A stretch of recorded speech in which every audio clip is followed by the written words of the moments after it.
C. Joseph Vijay எனும் நான்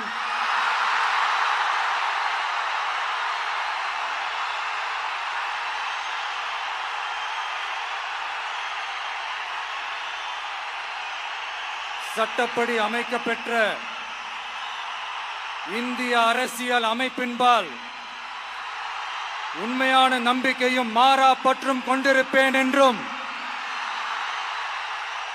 இந்திய நாட்டின் ஒப்பில்லாத முழு முதல் ஆட்சியையும் ஒருமையையும் நிலைநிறுத்துவேன் என்றும்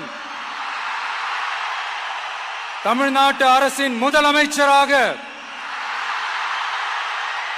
உண்மையாகவும் உளச்சான்றின்படியும் என் கடமைகளை நிறைவேற்றுவேன் என்றும்